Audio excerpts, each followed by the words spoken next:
Marshambly, sophomore, Hispanic Studies major.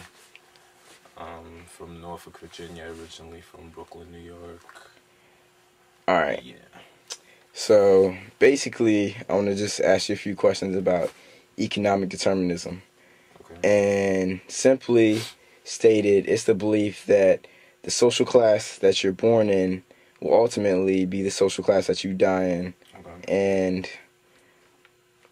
everything in your life will be based from the economic status in which you were born in. Okay. And so basically, if you were born in a low-class neighborhood or something like that, you probably won't have all the opportunities that somebody else has. Right. So versus somebody who grew up in a nice neighborhood, they could probably just cruise on through. Mm-hmm. So how do you feel about that in relation to your background? Okay. Well, growing up in Brooklyn, New York, I lived in government housing projects in the 90s in Brooklyn, so it was really the neighborhood was basically run by drugs and gangs and things like that, and my mom made it one of her missions to get us out of there before we got older and before it got too crazy. So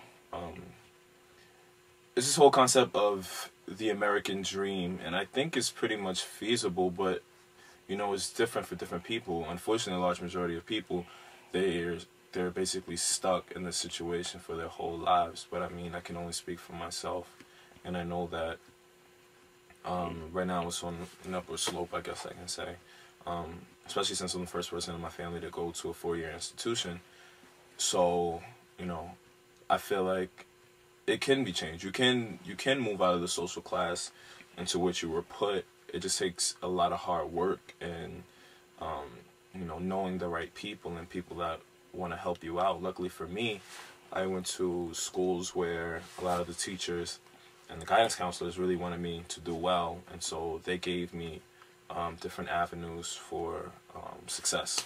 So going to college and finding the financial resources to go to college. And like I said, unfortunately, a lot of people aren't, they don't have those resources. So it's easy to be stuck into this cycle of poverty and the same social class you were born into. But if you're surrounded by the right type of people who want to see you do well, then it's not incredibly difficult to move beyond.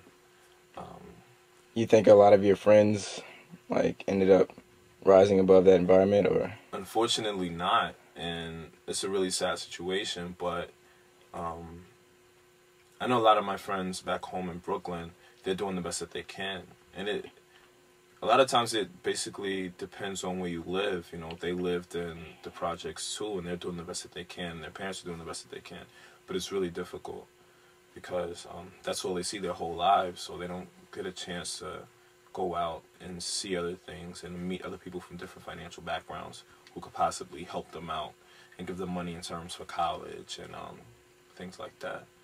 So So at the end of the day, do you or do you not believe in like the concept of economic determinism? I can understand it, but I don't think it's by no means true for all people. You know, my grandmother wasn't raised in the best state, and my mom wasn't raised in the best state. But there comes a time where you can make a change in your family, and you know, so hopefully for me, you know, going to a great school, I can change for my family, and from there on out, make it somewhat better. So it just takes, you know, I guess I could say for one generation to basically change for the rest of their family, so their descendants can live better than their predecessors did. All right. Thanks a lot.